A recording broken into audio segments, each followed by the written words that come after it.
Last year, I shared the exciting news of buying land to build a self-sustaining homestead from scratch here in Ghana. And since then, a lot has happened on the land that I am now ready to share with you.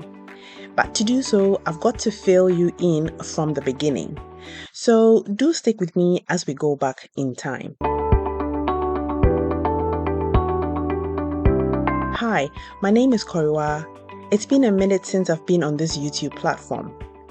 I took time off YouTube to concentrate on my homestead building and some other projects I have going on here in Ghana. And now I am back to share the progress with you. So let's go. After we bought the land, we cleared a section and started our fruit orchard. The thought process was that fruit trees typically take several years to grow. So by starting the orchard first, we would have a good head start as we took our time to develop the rest of the homestead one step at a time. There will be a future video on the development of the fruit orchard up on this channel soon, so kindly do subscribe if you haven't done so already. After the fruit farm was done and out of the way, we took a good 6 months, if not more, to simply plan and design the whole layout of our homestead. My husband and I are a bit pedantic like that.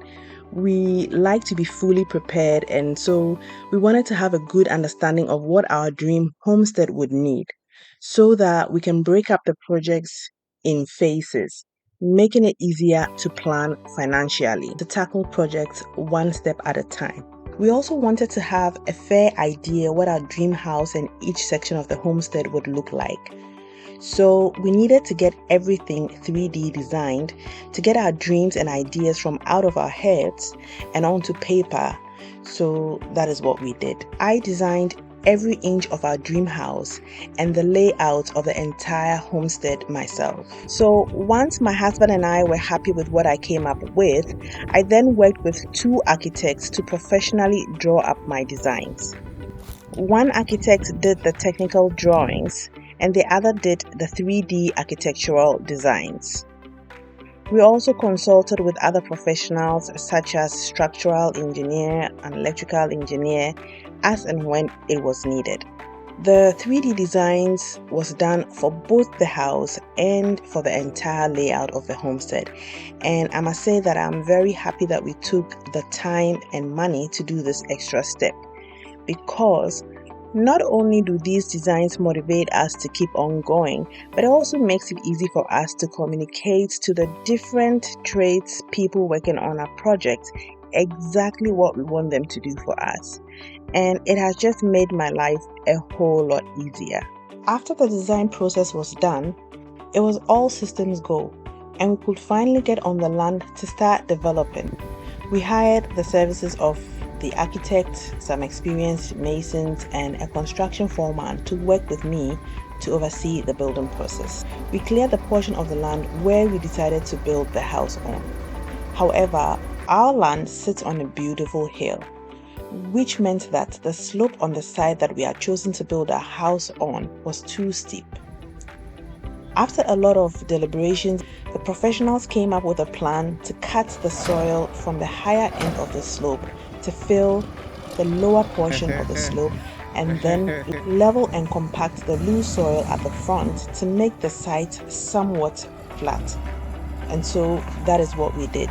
They figured out how deep the machine would excavate the soil in the back and how high it needed to fill the front section of the land to flatten the slope. On day 2 of working to flatten the slope, the excavator guy explained to me that we needed to build a retaining wall to prevent the loose soil at the front of the land from getting washed away when the rains come. So I just got here and Kingsley is telling me that this cut thing that we've done now, because all of this place is just loose soil now. If we don't do a fence wall here, it will wash all of the filling down onto the landscape area. Now, the plan had been to get a roller type vehicle to compact the soil at the front. But after the excavation, we soon realized that the nature of our soil is such that compaction simply wouldn't be enough to prevent erosion from occurring when it rains heavily. As you can see from our 3D designs, we were already going to build a short decorative wall around our house within the homestead, and we had planned to do that at a later stage after the house was built. But with this new development, we needed to build a full-blown retaining wall, and we needed to build it now because we were getting at the end of the dry season at that stage, and with only about 4 to 5 weeks before the rainy season was set to begin. So we had to change our plans and begin building straight away. So let's build a retaining wall.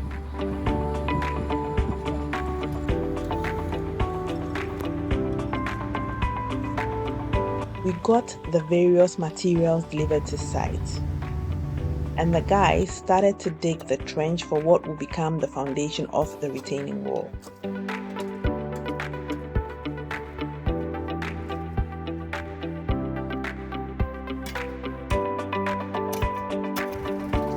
Water tankers came and filled up our poly tanks,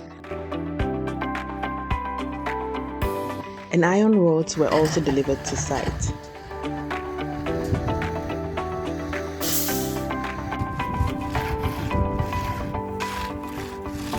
The guys poured the concrete into the trenches, pillar mats were put in place, and the vertical rebars were set.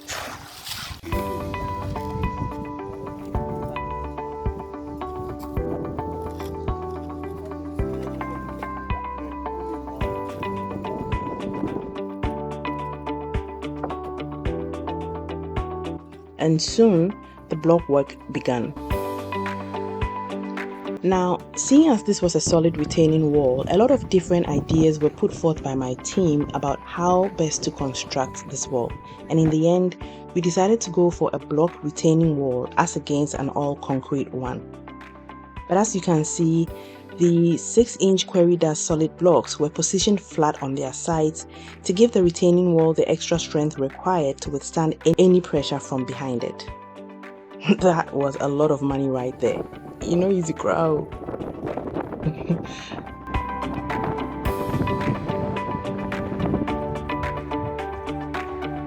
Soon, the block work stacked up higher and higher. Once the wall reached this height, which was about 10 courses of block work, the vertical rebars were boarded up to allow for the pouring of concrete to bind the pillars to the blocks. After which the steel binder laid down the rebars for a horizontal beam to be cast across the top of the retaining wall at this level. Once the iron bars were in place, the carpenter then boarded them up, making way for the masons to pour the concrete, which would become the horizontal beam.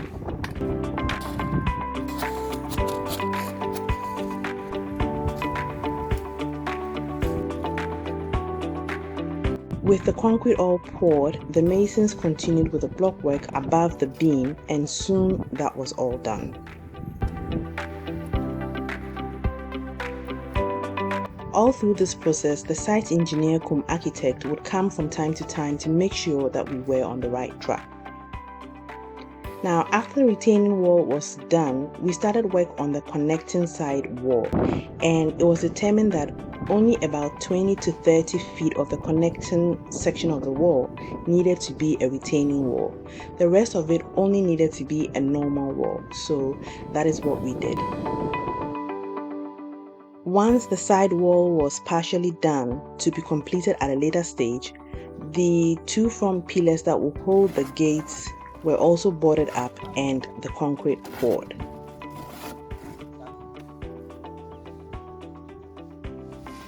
I felt the retaining wall was unnecessarily high, so I had some of the courses of blocks removed, and we got the excavating machine to come back and backfill the loose soil behind the retaining wall.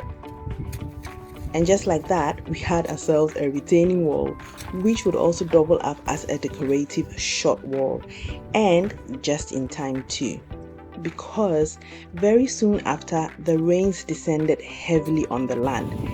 But the retaining wall did me proud, It let out water through the drainage holes created within the walls and kept all the soil where it was supposed to be, behind the wall. With the retaining wall now done, we were able to start work on the foundation of the main house. This has been a dream for a very long time, and I was excited to get to it. However, what I didn't tell you is that other projects were also ongoing at the homestead even before the retaining wall was being built. So in my next few videos, I will be taking you back even further in time because I've got a lot of content for you. Like this video, subscribe to the channel, and follow me along the journey of building my dream homestead.